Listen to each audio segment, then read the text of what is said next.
गांव में अनाज का वितरण शुरू हुआ है। लेकिन ये जो ग्रामीण क्षेत्रों में अनाज का वितरण शुरू हुआ है उसमें भारी धांधलेबाजी हो रही है।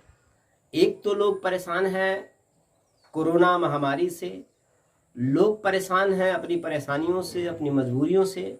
वहीं पर जो ग्रामीण क्षेत्रों में, गांवों में जो ज़रूरतमंद गरीब मजदूर लोगों के बीच में राशन का वितरण हो रहा है, उसमें एक बड़ा घोटाला भी किया जा रहा है। और कहीं ना कहीं इसमें प्रशासन की जो भूमिका है वो बहुत संदिग्ध होती चली जा रही है।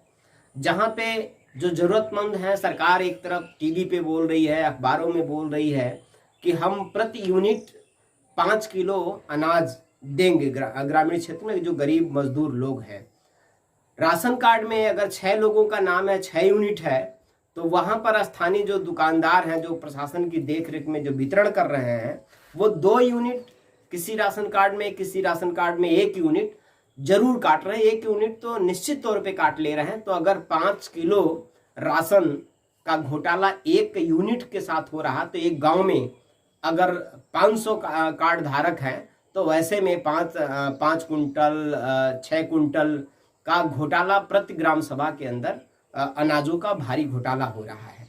एक तरफ तो लोग खाने के लिए परेशान हैं, जरूरतमंदों को और मदद चाहिए, वहीं पर प्रशासन और स्थानीय जो दलाल प्रवृत्ति के लोग हैं, कुछ राशन के दुकानदार भी उसमें इन्वॉल्व है, सारे नहीं इन्वॉल्व हैं लेकिन कुछ इन्वॉल्व है उसमें, और प्रशासन के लोग ये बात देख भी रहे हैं। ये बात लगातार उठ भी रही है, लेकिन प्रशासन के लोग इस पर गंभीर नहीं हो रहे हैं। ये बड़ी परेशानी है, बड़ी समस्या है। प्रशासन से जब बात किया जा रहा है तो कोई भी इस पे गंभीरता से काम नहीं कर रहा है, और गंभीरता से काम नहीं कर रहा है तो ऐसे में जनता अपने आप में परेशान है। जनता वहाँ पे तमाम दिक्कतों से जूझ रही है, तमाम इस तरह से परेशानियों से जूझ रही है। लेकिन इस परेशानी को सरकार और प्रशासन गंभीरता से नहीं ले रहा है। इससे ये बात साफ हो रहा है कि सरकार और प्रशासन की मिलीभगत से एक बड़ा गरीबों के अनाज को लेकर के जो राशन वितरण का अभियान चल रहा है, सरकार बोल कुछ और रही है और जमीनी लेवल पे कर कुछ और रही है। बड़ी दिक्कत, एक बड़ी परेशानी और भी ग्रामीण क्षेत्रों में दिखने को मिल रही है। प्रशासन की तरफ से बार बार ये बयान दिया जा रहा है, सरकार की तरफ से बार बार ये बयान दिया जा रहा है कि जितने भी बाहर लोग फंसे हैं, एक तरफ सरकार अभी तक अमीरों के बच्चों, अमीर लोग बाहर विदेशों में फंसे तो उनको ले आने के लिए हवाई जहाज, अमीरों के बच्चे राजस्थान कोटा में फंसे तो सरकार ने उनको ले आने के लिए एसी बसें भेज दिया। लेकिन जो गरीब मजदूर, कोई दिल्ली फंसा, कोई हरियाणा फंसा, कोई सूरत फंसा, कोई महाराष्ट्र में फंसा, अभी तक पूरे देश भर से आवाज आ रही है, पूरे प्रदेश भर से आवाज आ रही है। गरीब हर दिन रो रहे हैं, तमाम सोशल मीडिया पे भी वीडियो गरीब मजदूर वायरल हो रहा, वो रोते हुए, तमाम लोग रास्ते में मर गए। मरने के बावजूद भी जो मजदूर मरा, जो गरीब मरा, उसके मरने के बावजूद भी सरकार गंभीर नहीं हो रही है। अमीर का तो कोई बच्चा नहीं मरा, कोई अमीर नहीं मरा इस महामारी में, लेकिन गरीब मजदूर रास्ते में मर गए। इसके बावजूद भी सरकार गंभीर नहीं हो रही है। अभी तक भी मजदूरों को बाहर से ले आने का कोई उचित प्रबंधन, कोई सरकार की तरफ से कदम नहीं उठाया गया, जो कहीं ना कहीं सरकार की संवेदनहीनता और सरकार की मानवता विहीन जो सोच है ये पता बताती है। और सरकार सिर्फ और सिर्फ अमीरों के लिए काम कर रही है। अमीरों की समस्याओं पे सरकार बहुत गंभीर है, लेकिन गरीब मजदूर की समस्या के प्रति सरकार तनिक भी गंभीर नहीं है। ग्रामीण क्षेत्रों में ये देखने को मिल रहा है।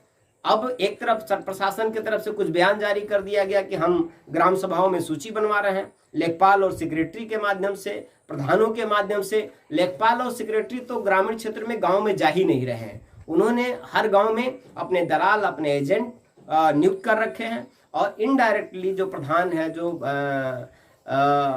जो सेक्रेटरी हैं, उन लोगों ने व्यवस्था बना रखा है कि वहां पे जो उनके दलाल हैं वो जब जाएंगे, वो उनके माध्यम से वो पैसा वसूली कराने की कोशिश कर रहे हैं, और उनसे पैसा वो वसूली करा के, और वो बोल रहे हैं कि एक तरफ का भाड़ा दो, जो गरीब हैं, जो उनके परिवार के लोगों से मिल रहे हैं, मजदूरों, जो बाहर मजदूर फंसे हैं उनके परिवार के लोगों से, जो ग्रामीण क्षेत्र में दलाल सक्रिय हो गए हैं, जो इस तरह से जालसाज लोग सक्रिय हो रहे हैं, वो जाके गांव के मजदूरों के घर पे कह रहे हैं कि हमको कुछ पैसे का प्रबंध करो, एक तरफ भाड़ा तुमको देना होगा और एक तरफ से हम लोग सेक्रेटरी साहब से कह के, लेखपाल साहब से कह के एक तरफ से भाड़ा फ्री करा के उनको वापस ले आएंगे। तो इस तरह से ग्राम पंचायत के सेक्रेटरी और लेखपालों का एक जाल, दलालों का एक जाल एक ग्राम सभा लेवल पे भी तैयार हो चुका है, जो ग्रामीण क्षेत्र के लोगों के बीच में जाकर के उनको ब्लैकमेल कर रहे हैं। जो मजदूर हैं उनको अपना खेत बंधक रखने के लिए मजबूर कर रहे हैं, उनको अपना जेवर बेचने के लिए मजबूर कर रहे हैं, जो घर पे उनके कुछ बचा खुचा है वो भी बेचने के लिए ऐसे दलाल और इस तरह से लापरवाह कर्मचारी मजबूर कर रहे हैं। जो मजदूर लोग हैं, जो गरीब लोग हैं, तो गरीब एक तरफ तो अपनी परेशानियों से घिरा है, एक तरफ अपनी मजबूरियों से घिरा है, और दूसरे तरफ जो प्रशासन का जो जाल है, प्रशासन की जो संवेदनहीनता है, उस संवेदनहीनता का शिकार गरीब हो रहा है। ये जो बहुत बड़ी गंभीर समस्या है और सरकार अगर इस पे गंभीर नहीं हो रही है, बार बार ये मांग किया जा रहा है, सरकार से हमारी ये मांग है कि इस पे गंभीर हो, गरीबों का शोषण बंद करे और गरीब मजदूरों की समस्या पे भी गंभीरता से सरकार काम करे, और जो बाहर मजदूर फंसे हैं उनको ले आने के लिए, और जो राशन वितरण में महाधांधली हो रही है इसको तत्काल प्रभाव से सरकार रोके। ये हमारी मांग है।